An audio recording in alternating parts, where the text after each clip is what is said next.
Infertility में आपका specialisation है, मेडिसिन एक तरफ है बट इमोशनली भी वो लोग थोड़े से डिस्टर्ब्ड रहते हैं। ये सिचुएशन में कैसे आप हैंडल करते हैं? कुछ ऐसे पेशेंट्स थे जिसमें इजीली प्रेगनेंसी कंसीव हो जाती है, लेकिन कुछ कुछ पेशेंट्स ऐसे हैं जहाँ पे बहुत ज़्यादा स्ट्रगल करने के बाद पेशेंट कंसीव होते हैं। जैसे अभी जो पेशेंट रिसेंटली मैंने देखी थी, बायलैटरल ट्यूबल ब्लॉक था।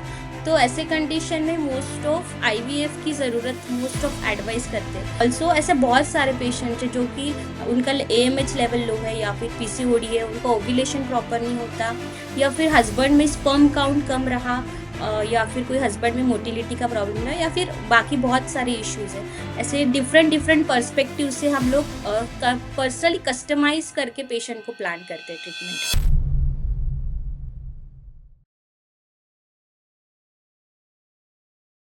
आज हमारे साथ हैं doctor Rajshri Praful Raut. Doctor Rajshri is founder and director of Jeevankur clinic and fertility centre, Nagpur. Dr. Rajshri, welcome to the show. Thank you so much for joining us today. Yes, thank you so much. So, Dr. Rajshri, our viewers are keen to know about you and about the clinic. Hello everyone. I am Dr. Rajeshri Raut, and I am working as a consultant gynecologist and infertility specialist. And I have been since 5 years to start my clinic, that is Jivankur Clinic and Fertility Center, which is located at Vathoda, Symbiosis College Road, Nagpur. So, चलिए dive in करते हैं. Doctor Rajshree, medical profession में आने की प्रेरणा कैसे मिली? How did it start? Actually, I am belong from middle class family. My father is at postal department. So हमारे घर में ऐसा ही सोशल रिफॉर्मिस्ट का ज़्यादा थोड़ा सा प्रभाव था ना, फुले शाहू अम्बेडकर, ये जो विचारधारा है उससे हम जुड़े हुए हैं। तो हमारे घर में हमेशा ऐसा रहा कि सोशली कुछ करना चाहिए। मेरे ग्रैंडपा है, वो देखिए एक सोशल थे, उन्होंने लाइब्रेरीज और बहुत स्कूल्स वगैरह उन्होंने चालू किए, तो एक सोशली कुछ करना चाहिए। तो आई थिंक कि as a medical profession it is one of the important profession to bringing up for society, और कुछ सोसाइटी के लिए करना चाहिए। ऐसा एक स्टार्टिंग से था शुरू से। तो मेरे ब्रदर है अमोल, उन्होंने लेकिन गाइड किया कि कुछ हमारे सोसाइटी के लिए करना चाहिए। फैमिली से एक्चुअली डॉक्टर्स कोई ज़्यादा नहीं थे, तो बेसिकली कोई तो भी मेडिकल फील्ड में जाना चाहिए, ऐसे एक इच्छा थी। तो स्टार्टिंग से वो एक ब्रिंगिंग अप थोड़ा सा स्टार्ट हुआ था। तो वैसे ही फिर एक मेडिकल प्रोफेशन में जाना है, तो 12th के बाद after entrance we have cracked it, and after admission I have pursue in medical profession. So, Dr. Rajshri, like medical profession is a very long study. It takes long years to study and then finally get your degree. So Right. उसके बारे में थोड़ा अपना experience बताइए, while you were studying किस तरह से था वो? यस. आफ्टर ग्रेजुएशन के टाइम में स्टार्टिंग में तो कुछ पता नहीं चलता कि क्या कर रहे हैं हम लोग। First year second year almost वो बुक्स के साथ ही जाता है। आफ्टर फाइनल ईयर थोड़ा क्लिनिकल टच बढ़ता है, और क्लिनिकल टच के बाद जब हम आफ्टर इंटर्नशिप में हम एग्जैक्ट पेशेंट के साथ जब देखते हैं, कैजुअलिटी में जो पेशेंट्स रहते हैं, इमरजेंसी लैंडअप होते हैं, तो Right. कैसे एक एक मिनट उनके लिए इम्पोर्टेंट रहता है, वो सब उस टाइम में हम देखते हैं। उसके साथ ही एकेडमिक बीजी है, बाकी फ्रेंड्स के साथ वो सब तो कॉलेज लाइफ चलती है। After that most turning point रहता है हमारा जो पीजी का टाइम रहता है। पीजी आफ्टर यूजी के बाद एंट्रेंस देने के बाद मैंने आर्य पोद्दार मेडिकल कॉलेज मुंबई से मैंने पीजी किया। स्पेसिफिक स्टार्टिंग से मुझे गायनिक में इंटरेस्ट था, तो I have opt for gynaec and obstetric subject. So उसके बाद पीजी में वो एक टर्निंग पॉइंट रहा। वहाँ पे हमारे का जो गाइड्स थे, वेरियस लॉट्स ऑफ पेशेंट, जहाँ मैं पीजी करती थी वहाँ पे मोस्ट ऑफ जो वर्ली का जो बैकलॉग एरिया था उनका ज़्यादा आना चाहिए। तो वहाँ पे हम देख रहे थे कि कैसे पेशेंट्स हैं, और डिलीवरी में जो लैंडअप होते हैं, अलग अलग जो टाइप के पेशेंट्स रहते हैं, और इमरजेंसी दो दो तीन दिन कंटिन्यूस वर्क करना है, खाना नहीं होता था दो तीन दिन। तो इस टाइम ऐसे सिचुएशन में कैसे हैंडल करना है, तो उसका जो यूज़ है मुझे अभी जो अपने प्रोफेशनल लाइफ में उसका बहुत ज़्यादा यूज़ हो रहा है। यस. एंड डॉक्टर राजश्री, थोड़ा आप अपने स्पेशलाइजेशन के बारे में बताइए, and why did you choose this specialisation? Yes, I have specialized in Ayurveda, gynecology and obstetrician. So specifically मेरा इंटरेस्ट है infertility में. सो इनफर्टिलिटी मीन्स जो कपल कंसीव कर रहे हैं बट ट्राई नहीं हो रहा है, उससे प्रेगनेंसी नहीं कंसीव हो रही, तो ऐसे पेशेंट्स को ट्रीट करने में मेरा ज़्यादा स्पेशलाइजेशन और वो मेरा पॉइंट ऑफ इंटरेस्ट है। तो specifically I have focused on both couple, male and female, तो उसमें जो स्पेशलाइज ट्रीटमेंट दिया जाता है तो उसमें मेरा ज़्यादा पॉइंट ऑफ इंटरेस्ट है। सो डॉक्टर राजश्री, हमने बात की, अभी आपने बताया कि इनफर्टिलिटी में आपका स्पेशलाइजेशन है। यस। सो मेडिसिन एक तरफ है, या बट एक इमोशनली भी वो लोग थोड़े से डिस्टर्ब्ड रहते हैं, राइट? तो ये सिचुएशन में आपके आपके पेशेंट्स के साथ में के कुछ एक्सपीरियंसेस अगर आप शेयर करें, कैसे आप हैंडल करते हैं? Yes yes yes. अभी तक मैंने जो पेशेंट्स देखे तो बहुत कुछ ऐसे पेशेंट्स थे जिसमें इजीली प्रेगनेंसी कंसीव हो जाती, लेकिन कुछ कुछ पेशेंट्स ऐसे हैं जहाँ पे बहुत ज़्यादा स्ट्रगल करने के बाद पेशेंट कंसीव होते। जैसे अभी जो पेशेंट रिसेंटली मैंने देखी थी, बायलैटरल ट्यूबल ब्लॉक था, तो ऐसे कंडीशन में मोस्ट ऑफ आईवीएफ की ज़रूरत मोस्ट ऑफ एडवाइस करते हैं, लेकिन एक स्पेशलाइज ट्रीटमेंट है। मैं एक इंटीग्रेटेड अप्रोच से करती हूँ जहाँ पे मॉडर्न और आयुर्वेदा दोनों को हम साथ में चल के ट्रीटमेंट देते हैं। तो एक उत्तर बस्ती प्रोसीजर है जिसमें हम उत्तर बस्ती देने से जो ट्यूबल ब्लॉकेज है वो रिमूव होके पेशेंट नेचुरली कंसीव हुआ है, तो it is one of the important patients. Also ऐसे बहुत सारे पेशेंट हैं जो कि उनका AMH लेवल लो है या फिर PCOD है, उनका ओव्यूलेशन प्रॉपर नहीं होता, या फिर हस्बैंड में स्पर्म काउंट कम रहा, या फिर कोई हस्बैंड में मोटिलिटी का प्रॉब्लम रहा, या फिर बाकी बहुत सारे इश्यूज है। ऐसे डिफरेंट डिफरेंट पर्सपेक्टिव से हम लोग पर्सनली कस्टमाइज करके पेशेंट को प्लान करते हैं ट्रीटमेंट।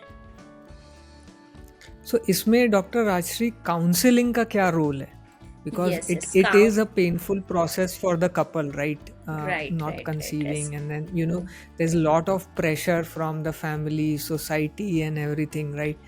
बहुत Right. तरफ से उनको अलग अलग प्रेशर आता है, तो इसमें काउंसलिंग का क्या पार्ट आता है? Yes, exactly. Counseling is one of the important point in case of infertility, क्योंकि पेशेंट्स बहुत ज़्यादा प्रेशर में रहता है, मेंटली, फिजिकली, फैमिली का भी प्रेशर रहता है, सोशल प्रेशर रहता है। और क्या होता है ना, जब हमारा मेंटल स्टेट अच्छा नहीं रहा तो हमारे हार्मोन्स भी डिस्फंक्शन हो जाते हैं, और हार्मोन्स डिस्फंक्शन होने की वजह से ओवरऑल इफेक्ट पूरा बॉडी में उसमें दिखता है, तो कंसीव करने में भी प्रॉब्लम। सो काउंसलिंग बहुत ज़्यादा इंपॉर्टेंट है कि पेशेंट को हम कैसे रिलाई करेंगे कि आने वाला सब कुछ अच्छा होगा, या फिर जो भी प्रॉब्लम्स है पेशेंट को उसको किस तरह टैकल करना चाहिए, और जो भी लाइन ऑफ ट्रीटमेंट है वो अवेलेबिलिटी है या नहीं है, उस पर हम कुछ क्या कर सकते हैं। तो काउंसलिंग बहुत ज़्यादा इंपॉर्टेंट है।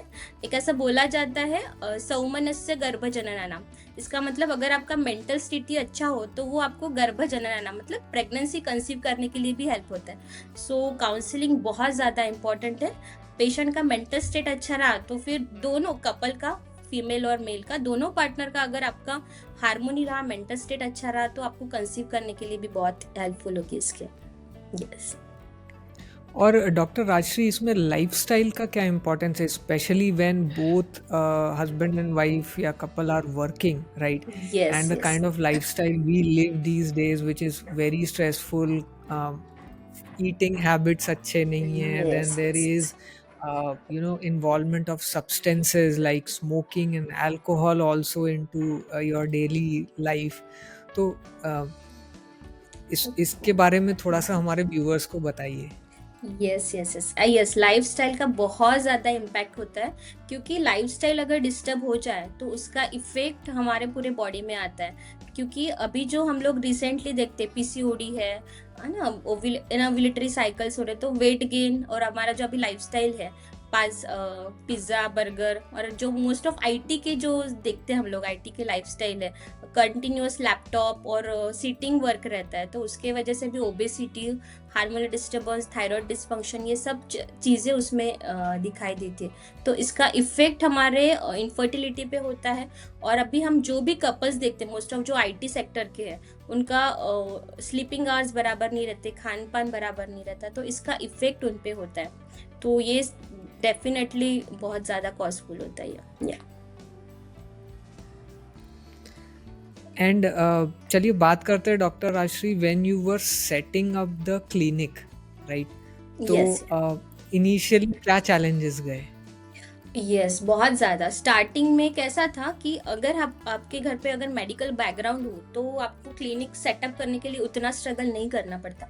लेकिन किसी बैकग्राउंड के हिसाब से अगर हम जा रहे हैं, तो हमको इनिशियल से सब चीज़ें देखनी पड़ती है। Starting from place to patient का कंसल्टेशन, बाकी जो पेशेंट का हैंडलिंग है, इमरजेंसी बैकअप, ये सारी चीज़ें देखनी पड़ती है। तो स्टार्टिंग में मेरा जब पीजी पास आउट हुआ, उसके बाद मैंने कुछ प्रैक्टिस किया और उसके बाद क्लिनिक स्टार्टअप किया। तो स्टार्टिंग में मैंने घर के पास ही क्लिनिक स्टार्ट किया था। उसके बाद धीरे-धीरे जैसा प्रोग्रेस हुआ, वैसे मैंने क्लिनिक कुछ प्रोग्रेस बढ़ाया। तो ये जो चीज़ें हैं, तो बहुत ज़्यादा हमको स्ट्रगल करनी पड़ती है इनिशियल स्टेज में। एक पेशेंट सेटअप होने के लिए ऑलमोस्ट 1 टू 2 आवर्स एक वेटिंग पीरियड रहता है। उसके बाद ही हमारे पास प्रॉपर पेशेंट्स आना स्टार्ट होते हैं। ओके, और जब आपने नया-नया क्लिनिक शुरू करा, राइट? यस, सो अब लोगों को तो नहीं मालूम था डॉक्टर राजश्री कौन है, सो यस, थोड़ा-सा यस। लोगों को संकोच भी होता है कि न्यू डॉक्टर है, हम कैसे उनके ये पास जाएँ, yes, right? Yes, yes. So वो डेज़ के कुछ स्ट्रगल्स के बारे में आप कुछ स्टोरीज़ जो आपको याद रह गई होंगी, तो आप प्लीज़ हमारे व्यूअर्स के साथ शेयर करें। Yes, yes, sure. स्टार्टिंग का ही फेज़ था, मुझे लगता है शायद क्लिनिक स्टार्ट होने के फर्स्ट या सेकंड डे ही होगा। एक पेशेंट थी जिसने कुछ एमटीपी पिल्स जो रहते हैं अबॉर्शन के लिए, खुद ही ले लिए थे। तो उसके बाद वो आई मेरे पास और वो सडन कोलैप्स हो गई। तो उस time I have just blank out कि अरे क्या हो गया? उसका जो जो भी मुझे हिस्ट्री भी नहीं पता था। आफ्टर हिस्ट्री लेने के बाद पता कि उसने एमटीपी पिल्स लिए और उसको सडन बहुत ज़्यादा ब्लीडिंग हो रही है। मैंने उसको आईवी फ्लूइड वगैरह किया स्टेबल। उसके बाद फिर वो घर चली गई। उसको एडमिट का एडवाइस किया था बट शी रिफ्यूज्ड इट। सो उसके बाद घर जाने के बाद उसको फिर कॉल आया कि उसके जो भी रिलेटिव्स है कि वो सडन कोलैप्स हो गई। तब फिर एकदम ये हो गया अभी क्या करना है। तो मैंने बाइक उठाई और फिर उसके घर पे चली गई।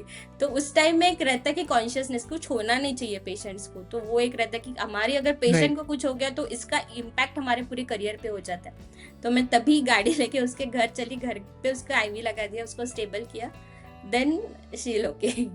तो एक कॉन्शियसनेस रहता है स्टार्टिंग के पीरियड में। और डॉक्टर राजश्री, जब इनिशियल डेज़ में आपके पास टीम नहीं थी और धीरे-धीरे आपने टीम सेटअप करी अपनी, तो वो एक्सपीरियंस के बारे में बताइए? Yes, yes. तो स्टार्टिंग मैंने खुद से ही किया था, जस्ट मेरा क्लिनिक और मैं इतना ही थी स्टार्टिंग में। उसके बाद धीरे-धीरे जैसा प्रोग्रेस हुआ, तो फिर धीरे-धीरे मैंने एक रिसेप्शनिस्ट रखना स्टार्ट कर दिया और उसके बाद धीरे-धीरे हमारा जो स्टाफ है, उसके बाद कुछ भी असिस्टेंट के लिए कुछ रहता है, तो फिर हम ऑन कॉल वैसे बुला के फिर बाकी जो भी प्रोसीजर्स है या फिर कुछ असिस्टेंट के लिए वैसे फिर हैंड अप। और स्पेशली आफ्टर मैरिज बहुत ज़्यादा इफ़ेक्ट हुआ कि बिफोर मैरिज हम सिंगल सब हैंडल करना पड़ता है, लेकिन आफ्टर मैरिज जब एज अ हस्बैंड भी मेडिकोस है, तो बहुत ज़्यादा उनका हेल्प हुआ कि प्रैक्टिस सेटअप करने के लिए उनके जो कॉन्टैक्ट्स थे उसका बहुत ज़्यादा यूज़ हुआ। उनका जो स्टाफ था उसका भी मुझे यूज़ हो गया, है ना? तो उनका बहुत ज़्यादा इसमें यूज़फुल हो गया after marriage. Yes. Okay, and कुछ ऐसे मोमेंट्स बताइए डॉक्टर राजश्री जो कि those were really wow moments for you while you were going through your journey of the clinic.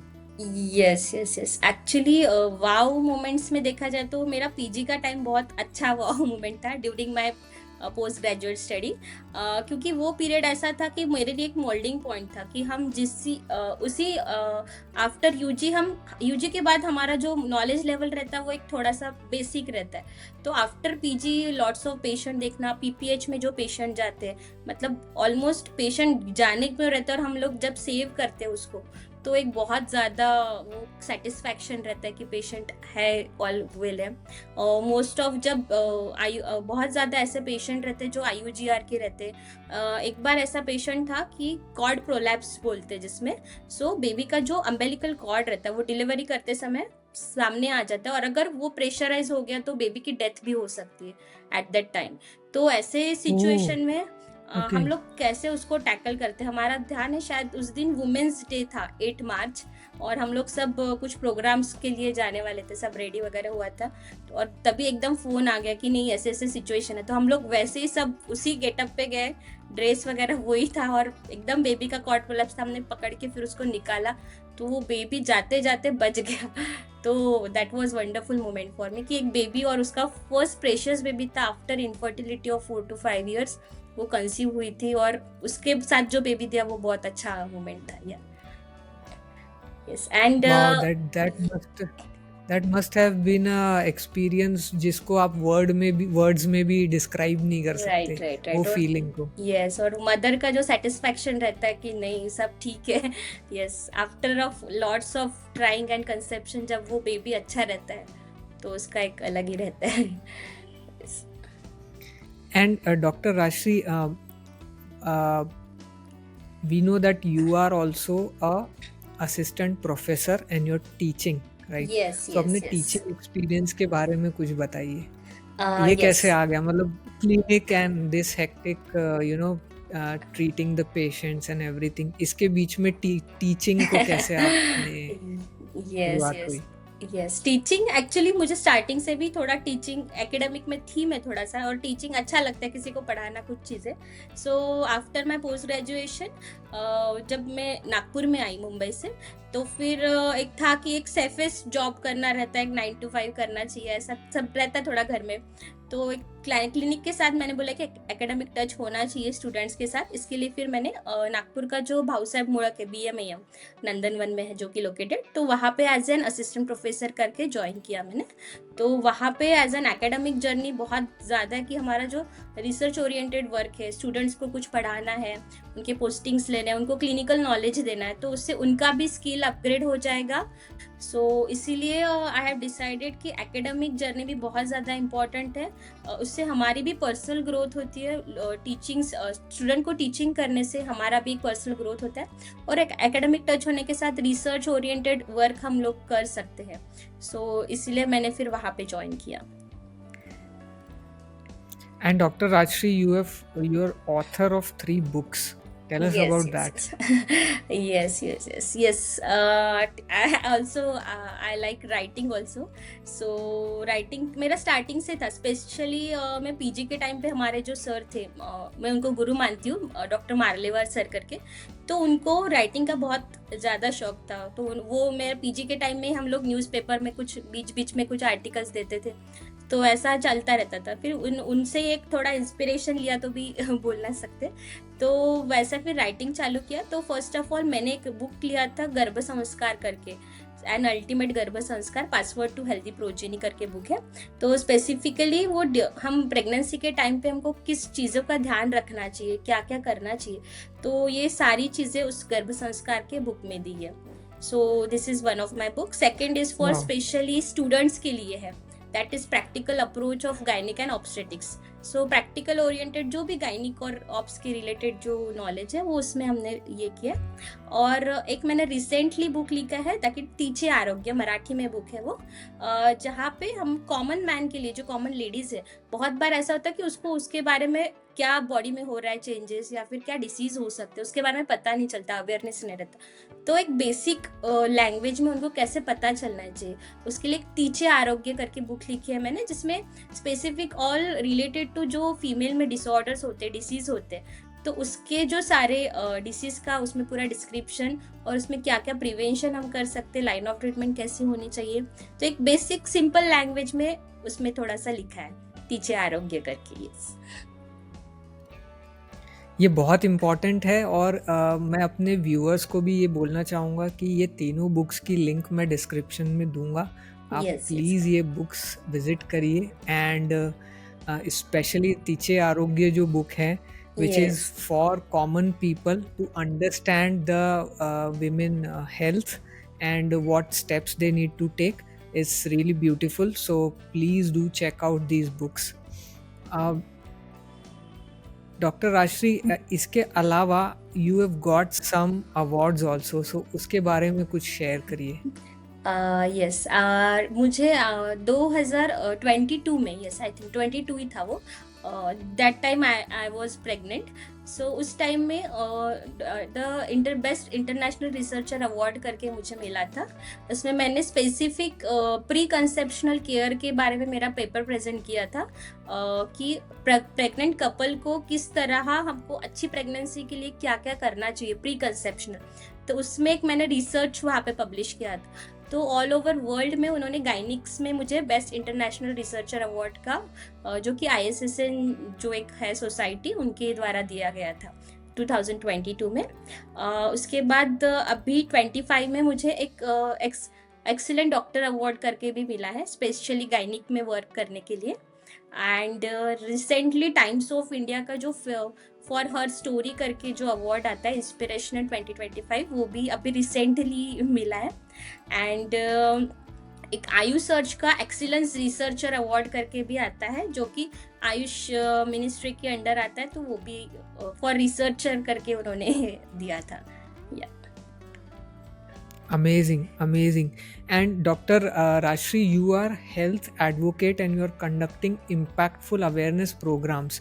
So tell our viewers about these programs. Yes, हम लोग जब UG में थे, है ना, जब यूजी करते समय हमारा एक हेल्पिंग हैंड करके हम लोगों ने ग्रुप किया था, हमारे 5-6 जो फ्रेंड सर्कल के। तो हम लोग क्या करते थे कि ड्यूरिंग आफ्टर जब भी हमको टाइम मिलता था, हम लोग आसपास के जो भी रूरल एरियाज है वहाँ पे जाके एक स्कूल्स में जो भी मेंस्ट्रुअल हाइजीन के बारे में जो गर्ल्स है, अभी भी हम लोग देखते कि हमारे रूरल एरियाज में अभी तक मेंस्ट्रुअल हाइजीन के बारे में अवेयरनेस थोड़ा कम है ना। अभी भी वो लोग सैनिटरी नैपकिन्स के कुछ क्लॉथ्स ऐसे यूज करते हैं, उनको प्रॉपर अभी भी अवेयरनेस नहीं है। तो वो अवेयरनेस देने का हमने वहाँ से स्टार्टअप किया था ड्यूरिंग माय इंटर्नशिप पीरियड, या फिर यूजी के लास्ट ईयर में। तो हाँ, नागपुर के साइड के जो उमरेड, पांचगांव, जो इधर साइड का एरिया, तो हम लोगों ने वो कवर किया। तो वहाँ से हम लोगों ने स्टार्ट किया कि जो स्कूल गोइंग गर्ल्स है, टीनेजर्स है, तो उनको मेंस्ट्रुअल हाइजीन के बारे में सब पता होना चाहिए। तो उसके बारे में हम लोगों ने धीरे धीरे अवेयरनेस चालू किया, कुछ उनको प्रेजेंटेशंस देते कि क्या करना चाहिए क्या नहीं करना चाहिए। तो वहाँ से हमने थोड़ा सा सोशल रिफॉर्मेलिटी का चालू किया। और उसके बाद फिर जैसे जैसे फिर मैं पीजी में जब गायनिक में आ गए, तो वो तो मेरा पॉइंट ऑफ इंटरेस्ट ही था कि गायनिक रिलेटेड कुछ करना चाहिए फीमेल स्टूडेंट के लिए। तो अभी भी हम लोग जब भी टाइम मिलता है, तो जो स्कूल गोइंग स्टूडेंट्स है, टीनेजर्स स्पेशली गर्ल्स, तो उनके लिए हम मेंस्ट्रुअल हाइजीन अवेयरनेस का कैंपेन रखते हैं, उनको अवेयरनेस लेक्चर्स देते हैं, सैनिटरी नैपकिन्स प्रोवाइड करते हैं। तो उससे थोड़ा सा अवेयरनेस होके एटलीस्ट जितना हमसे हो सके हम उतना करते हैं। और धीरे धीरे फिर उसके अलावा अपना जो अभी सोशल मीडिया में बहुत ज़्यादा यंगस्टर्स है, एडोलसेंट्स बहुत ज़्यादा उससे अटैच है। सो इंस्टाग्राम, फेसबुक या यूट्यूब के माध्यम से हम लोग फिर जो भी होता है थोड़ा बहुत वीडियोस बना के फिर जो अवेयरनेस का जो होता है, तो वैसे फिर स्टार्टअप करते हैं। Great, that is a very great initiative doctor Rajshri, और बहुत सारे लोग इससे बेनिफिट भी होंगे। और मैं अपने व्यूअर्स को ये भी कहना चाहता हूँ कि I will share the link of doctor Rajshri's YouTube channel, so do check out, there is a lot of good content related to women health and it's really important to check that out. चलिए move on करते हैं doctor Rajshree, अब बात करते हैं थोड़ी सी challenges के बारे में। सो you are a wife, you are a daughter, right? You are a doctor, you are a teacher, so many roles, and only one Dr. Rajshri. How do you manage? Yes yes, कभी कभी बहुत ज़्यादा difficult हो जाता है सब कुछ manage करते करते। घर का देखो, उसके बाद कुछ फैमिली रिलेशंस भी मेंटेन करने पड़ते हैं ना, बाकी प्रोफेशनल लाइफ Absolutely. है। Yes, teaching as a teaching है, तो फिर हमको स्टूडेंट के साथ भी उतना रखना पड़ता है, कॉलेज जाना पड़ता है, उनके लेक्चर्स लेने पड़ते हैं, बाकी पेशेंट्स के कुछ इमरजेंसीज आए हैं वो हैंडल करने पड़ते हैं। सो कभी कभी बहुत मेशा हो जाता है सब कुछ एक साथ करते हैं। बट एक स्पेसिफिक अगर रूटीन किया कि नहीं, प्रायोरिटाइज क्या है, उसके हिसाब से एक सॉर्ट आउट करना अगर हो गया, तो फिर वो हो जाता है थोड़ा सा प्रॉपर मैनेजमेंट करके। वैसे हो जाता है, बट कभी कभी बहुत स्ट्रगल हो जाता है, पेरेंट्स मीटिंग को जाना पड़ता है बच्चों के वो भी एक रहता है, तो ये सब चीज़ें जी। आ जाती है। यस, थोड़ा सा और एक कभी। डॉक्टर की लाइफ में हमेशा ऐसा होता है कि इमरजेंसी कभी भी आ सकती है, यस यस दिन के यस, तो किसी भी और घंटे फोन में, राइट? साइलेंट पे नहीं रख सकते, ऑलमोस्ट देखना पड़ता है फोन किसी का आ गया क्या आ गया। कभी कभी पेशेंट्स भी बोलते हैं मैडम हमारा फोन नहीं उठाया आपने, इमरजेंसी थी हमको, तो फिर उनको भी आंसर्स देना पड़ता है। तो ये सब चीज़ें होती रहती है, बट यस, एक इंस्पिरेशन खुद का अगर रहा कि नहीं हमको करना है, तो सब कुछ मैनेज होता है। And specific family support is most important, कि सब फैमिली सपोर्टिव होने की वजह से इतना सब कुछ कर पाते हैं। हस्बैंड का सपोर्ट बहुत ज़्यादा है, कि वो बोलते कि कुछ भी करना है तो yes you do it, I be here. So उनका एक सपोर्ट बहुत अच्छा रहता है, और बाकी चीज़ें फिर हो जाती है manage. Yes. Great, great. And doctor Rajshri, अगर आप हमारे व्यूअर्स को कुछ मैसेज देना चाहें तो आप क्या मैसेज दोगे? यस, व्यूवर्स को मैं यही बोलना चाहती हूँ कि एज अ गायनिकोलॉजिस्ट मुझे ऐसा लगता है कि हर एक फीमेल ने खुद के हेल्थ की तरफ ध्यान देना बहुत ज़रूरी है, क्योंकि अगर उनकी हेल्थ अच्छी रही तो वो अपनी फैमिली का सपोर्ट अच्छे से उनको उनको उनका भी अच्छे से देख पाएगी। क्योंकि एक फीमेल अगर एजुकेटेड हो, या फिर एक फीमेल एक सेल्फ इंडिपेंडेंट हो, तो उसका इफेक्ट फैमिली पे भी होता है। सो उसने अच्छा एजुकेशन लेके अपना खुद के हेल्थ की तरफ अच्छा ध्यान देना चाहिए। और अगर कुछ भी आपको हेल्थ इशू है तो डोंट निग्लेक्ट इट, आप कंसल्ट कीजिए, क्योंकि प्रॉपर अभी सब कुछ इतना एडवांस हो गया कि हमारे पास उसके लिए कुछ भी हो, आपको उसके लिए कुछ ना कुछ ऑप्शंस अवेलेबल है। तो टाइमली ट्रीटमेंट और अपना खुद का प्रिवेंशन करना बहुत ज़रूरी है, और खुद के हेल्थ की तरफ ध्यान रखते रखते वो अपने फैमिली का भी वो उसके तरफ ध्यान अच्छे से दे सकती है फिर। सो उसका हेल्थ बहुत ज़्यादा इम्पोर्टेंट है। और ये सिर्फ फीमेल्स के लिए नहीं है, बट ये फैमिली मेंबर्स के लिए भी है कि यस आपको यस भी उनकी तरफ ध्यान देना चाहिए। If you are seeing certain signs that आपकी मदर हैं या सिस्टर हैं या any female member in the family वो निग्लेक्ट कर रहे हैं इन चीज़ों को लेके, तो आपने उनको पुश करना चाहिए कि आप भाई डॉक्टर के पास जाइए या अपनी हेल्थ का यस ध्यान रखिए, right? Yes yes it yes. Is not just the responsibility of the female herself, but the other family members also, right? Right. Yes So yes. that's a beautiful message, Dr. Rashri. And Dr. Rashri, आपकी एक journey रही है from initial days का chaos to setting up the clinic, slowly finding the clarity. So आज की date में आप clarity को कैसे define करते हो? क्लैरिटी के डिफाइन के अगर मैं देखा तो एज अ एक सेटलमेंट, मुझे और भी इसको बहुत ज़्यादा और सेटलमेंट करना है एक्चुअली। आगे जाके इनफर्टिलिटी के लिए स्पेशलाइज सेंटर जो रहते हैं वैसा ओपन करना है, but still at that level I am satisfied कि एक पेशेंट को अच्छा रिजल्ट मिल रहा है, एक सेटिस्फैक्शन मिल रहा है, कि बहुत सारे पेशेंट बहुत जगह घूम के जब अपने पास आते हैं उसके बाद जो कंसीव होता है पेशेंट को, तो एक सेटिस्फैक्शन रहता है कि नहीं पेशेंट को रिजल्ट मिल रहा है, तो उसकी उसकी खुशी और हमारी खुशी, तो पेशेंट हैप्पीनेस जो रहता है, तो वो एक बहुत अच्छी बात रहती है। And Dr. Rashri, what our viewers can take away from your journey? Take away की बात करें तो कोई भी ऐसा कोई भी काम इम्पॉसिबल नहीं होता है। अगर हमने इंस्पिरेशन ले ली कि हमको कुछ करना है, आप वॉटेवर जो भी फील्ड से आप बिलोंग करते हो, आपको इंजीनियरिंग है या मेडिकल है या वॉटेवर जो भी प्रोफेशन है, अगर आपका 100% आप उस पर दे रहे हो, आप अच्छा उसमें कर रहे हो, तो कुछ ना कुछ आपको अच्छे ऑप्शंस आते हैं।